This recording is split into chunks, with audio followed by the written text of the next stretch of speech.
Hi, my name is Carmen, and I am an early childhood special education teacher, a life and ADHD coach, and I'm the host of this podcast, Authentically ADHD.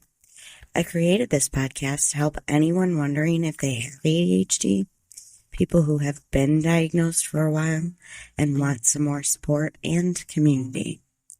I'm here to bring you the latest research on ADHD and neurodiversities while we talk about the good, the bad, and the ugly of ADHD. Are you ready? Let's get started. Hi, my friend, and welcome back to the podcast. How's it going? I'm not gonna lie, as I write this, I was just able to get over the mental resistance of going back to work. I'm taking stuff in tomorrow early, and it took a lot of regulating and a lot of journaling to be able to get to this point. I'm now practicing waking up at 5:30 this week and 4:30 next week, so my system doesn't go into a weird, stressed out nature when I just try to switch up my sleep schedule in one day, because that's what happens personally for me. So I have to really mentally and physically prepare. So here's the thing. We are all learning about ourselves and our own ADHD, and we all do these different things for ourselves to support ourselves. But there are still some prevalent stigmas and straight up myths about ADHD that people still wholeheartedly believe. And in order to break stigma, we must be aware of it. So today, we're going to go through 10 myths about ADHD that a lot of people still believe. And I'm going to tell you why and how it's not true, backed by research, experience, and observation in my years of experience in the ADHD world. Are you ready? Let's get started. The first myth you may be familiar with, and that is that ADHD is not a real disorder. Yes, people still believe this, even though it's in the DSM-5, and their reasons usually disregard science because they refuse to learn and or understand. So people who do believe this myth are usually older, and a lot of times they cannot be broken from their way of thinking. No amount of science or facts can usually change their minds. It's just not likely. They're stuck in their ways. But it is 100% a myth. ADHD has been researched for centuries. It's in the DSM-5 as a neurodevelopmental disorder, and it falls under the Americans for Disabilities Act as well.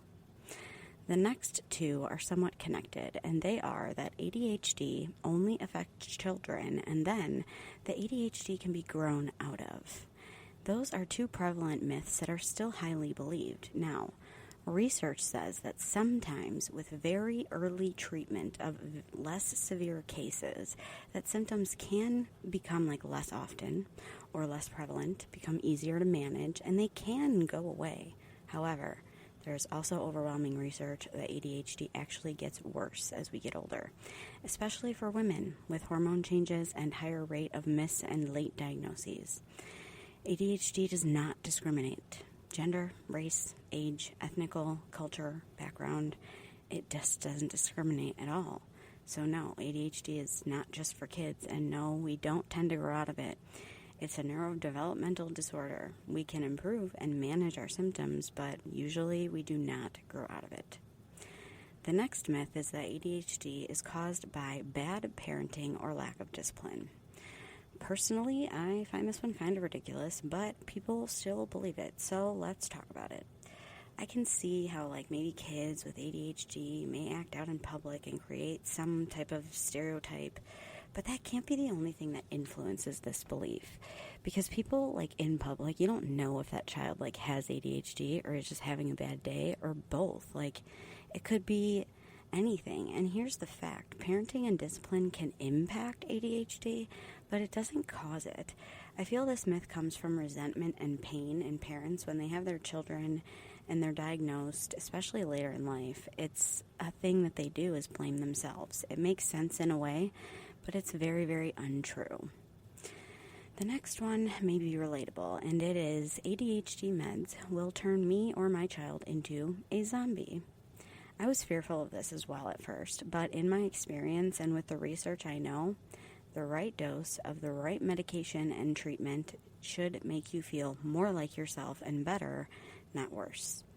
The hard part about this myth is that it's sometimes true in a way, but what people don't think about is that if the medication is making you feel like a zombie or like not like yourself, you aren't on the right medication or you're not on the right dose. Sometimes medication doesn't even work for some people. Sometimes you have to change and try a different medication, but you won't know until you actually try it. If that's not something you want to do, that's totally cool. But if it's something you do want to do, I'm telling you, it will impact your life positively when you're on the correct dose of the correct medication for you. The next one has been prevalent for quite a while now, and it's the idea that ADHD is being like wildly overdiagnosed. I believe diagnoses, it's gone up, but not due to overdiagnoses, but due to the improved knowledge around ADHD, social media, the more likely people are to speak up for themselves now, and the newer research that has been coming out that hopefully doctors are reading, and the doctors that have done it are practicing it. It's not overdiagnosis. There's more people getting treatment and help for something they always had. They just became more aware of it.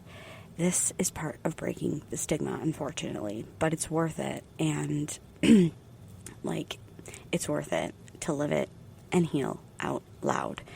It breaks this kind of stigma. The next one goes along with it only affecting kids, and it's that you can outgrow it, and ADHD only affects little boys. No, it's more noticeable in boys. Why? Because they're naturally louder. They have testosterone. Usually, they're more hyperactive and interruptive and can't sit still. The inattentive girl staring out the window gets passed along, while the little boy receives accommodations, an IEP, and maybe even a diagnosis. This is one of those myths that feeds into the stereotype of the hyper little white boy. Like I said, ADHD does not discriminate at all. Gender, race, culture, or background. It's a disorder of the brain. We are born with it. All right, are you still with me? I know. We have 3 more myths, and the next 2 kind of intertwine. One is that ADHDers are just lazy or unintelligent, and the other is that ADHD is just a lack of focus. These couldn't be further from facts. Some of the smartest and most successful people I know have ADHD. We can have high IQs, and we may seem lazy, but we are never intentionally lazy. We have a deficient prefrontal cortex that affects so much more than just focus. We have a self-regulation deficit, and this can affect our relationships with ourselves, with others, our job or school performance, our quality of life, our daily self-care and hygiene, and so much more. ADHD affects how we communicate, organize, prioritize, emotionally regulate, self-reflect, and so much more. Minimizing ADHD can be dangerous, and it isn't just ADHD. Go listen to that episode for more information about this myth. The last and final myth I want to talk about is, again, connected to stereotypes that really make people with ADHD seem stupid. The last one is that people with ADHD can't succeed academically or professionally. Now, I could Google all the successful people with ADHD and list them out for you, but you could also do that. Personally, I went through school undiagnosed, untreated, until my last year of college. I got a BA and my early childhood special education certification, all while misdiagnosed and mistreated with antidepressants and anti-anxiety modalities. I have been at my teaching job almost 10 years, and I am now a life and ADHD coach and a podcaster as well. I personally consider that success. If you don't, go Google some people who are highly successful who have ADHD. Jessica McCain, Haley Honeyman, and Kristen Carter are just a few that I know of offhand. I hope this episode helped you to know what's true about ADHD and what's not, so that we can keep breaking the stigma together. This was a shorter episode, but I hope you enjoyed it. That's all I have for now, friends. Stay authentic, and we will talk soon.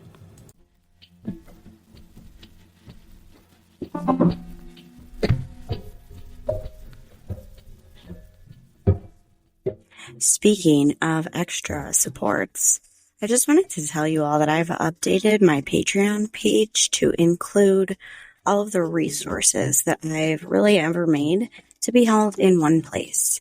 Just head to my show notes. The VIP members do get a little extra, but you can also purchase like my brand new Ultimate ADHD journal and planner, which I've been using for the past year that has worked. Nothing is priced over $10 and everything is at least 50 to 100 pages that you can download and print. You can get it to bind it and sent to you, or you can just read it off your screen and use notebook paper. So if you want or need any type of that kind of extra support, just head to my show notes and click the Patreon link to join. I hope to see you in there.